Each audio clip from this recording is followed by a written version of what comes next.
le modèle 500 en inox et le modèle 400 en inox. Alors, 400 et 500, ça correspond à aucune cote. Techniquement, c'est un étalonnage de la gamme.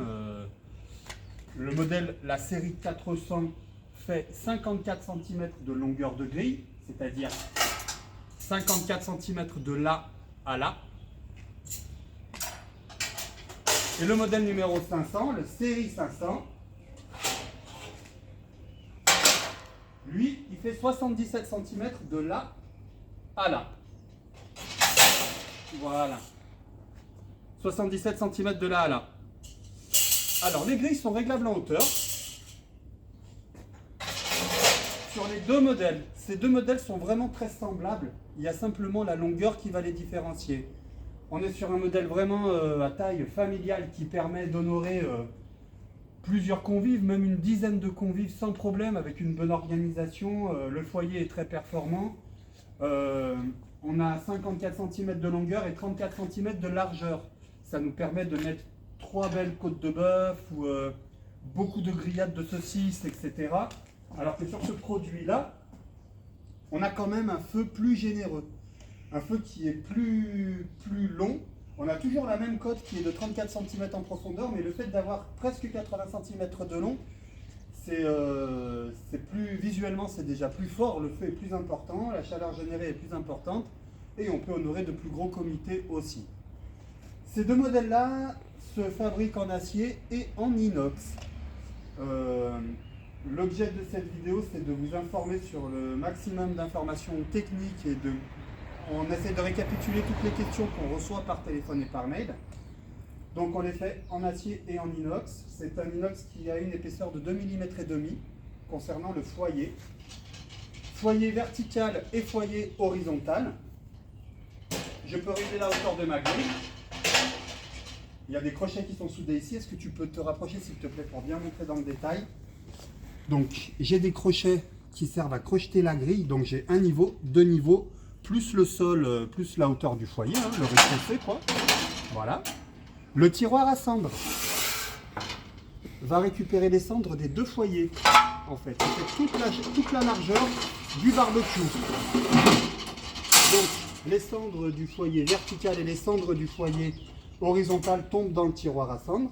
L'intérêt, c'est que ça nous évite de balayer ou de ramasser à la truelle l'intérieur du foyer avant de refaire un nouveau feu.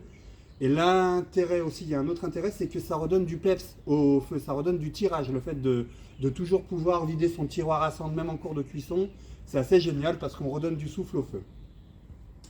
Je peux faire des grillades, utiliser mon foyer horizontal, et je peux faire un tourne-broche, c'est-à-dire cuire avec le foyer vertical. Avec le foyer vertical, j'ai une broche en inox et une paire de pics poulet et un moteur qui développe une puissance de environ 10 kg. Et je dis bien environ parce que ça va dépendre de la manière dont la pièce à cuire est arrimée sur la broche. 10 kg, 12 kg, 8 kg, ça dépend s'il y a un trop gros balourd, une trop grosse asymétrie en fonction de ce que vous allez cuire en tourne-broche. Elle tourne à environ 2 tours et demi par minute. À l'aide des pics poulet, je peux stabiliser la pièce en cuisson. C'est toujours le même système avec de vis à tête plate qui se manipulent avec les doigts. Autant pour la fixation du moteur sur la broche que pour tous les éléments du barbecue. Je peux rapprocher ou éloigner ma broche de ma source de chaleur. Ce barbecue là, il est présenté sur le chariot en inox. Alors c'est la référence C430. C'est un chariot qui a des grandes roues en inox que nous fabriquons en interne. Hein. C'est vraiment un produit hyper artisanal. Alors c'est un produit dont chaque année on se demande quelle quantité on va en vendre parce que avec le prix de l'inox, la hausse des matières et le temps de travail qu'il faut pour réaliser un tel produit, et puis au final chaque année on en vend. Alors il y a plusieurs raisons. Déjà il y a l'esthétique, ça plaît ou pas, chacun son point de vue. Simplement, c'est vraiment un produit qui est méga traditionnel, autant au niveau de l'allure que de son utilisation. Il n'y a pas de boulon, tout est soudé. Là on a deux petits porte-broches, deux petits porte-outils. On coince des brochettes, des fourchettes, des couteaux. J'ai une poignée télescopique et ça c'est assez génial parce que en fait ça donne du couple. à l'ensemble, je peux le transporter sur des grandes distances. Les grandes roues et la poignée télescopique, ça fait que cet appareil-là, il y a à peu près 70-75 kg ou peut-être un peu moins, hein, mais bon, on n'est pas en dessous des 60 quoi. C'est assez lourd, surtout si je mets des choses dessus, du feu et tout, et que je veux l'orienter par rapport au vent et aux intempéries. Hein, et ben je peux le transporter avec une certaine aisance, c'est assez génial quoi. Parce que la grande roue et la poignée télescopique me le permettent. Si il n'est pas sur son chariot à grande roue, il est sur sa table, toute simple. Hop là. C'est une table à roulettes, toute simple, c'est 4 roulettes, dont 2 pivotes. Elles sont toutes pivotantes, dont 2 avec frein, blocage, comme ça. Les tablettes sont rabattables. C'est une tablette en inox, assez épais, hyper robuste. Au plus on pose du poids dessus, au plus elle est solide en fait, parce que c'est les encoches, c'est l'étude a été ainsi faite en fait. Au plus on va poser de poids sur la tablette, au plus elle va être résistante. Voilà. On est sur une longueur d'à peu près 1,50 m de cet angle-là à cet angle-là. C'est au cas où pour ranger l'appareil, une fois que vous avez fini de vous en servir, c'est à titre informatif. Là, on est sur environ 80-82 cm sans les tablettes. Et on est sur 1,40 m avec les 2 tablettes repliées. La table à roulettes est moins onéreuse, elle est moins chère que le chariot à grande roue. Le chariot à grande roue a deux avantages. En fait, il a 2 caractéristiques techniques à mettre en avant. C'est déjà son visuel, hein, qui fait très traditionnel et qui plaît toujours autant. Et le fait d'être très maniable sur des grandes distances, parce que les grandes roues peuvent aller sur des sentiers, des graviers, des cailloux, de l'herbe, etc. La table à roulettes, elle est nettement moins chère et elle est aussi très très maniable. Les accessoires sont la broche anglaise, c'est comme une mini broche à méchoui. J'ouvre mes 2 panières, je positionne la pièce en cuisson et je referme. Je positionne ma broche anglaise sur l'ensemble tourne-broche. Je la coupe au moteur et le plat. Le plat qui fait la taille de la grille.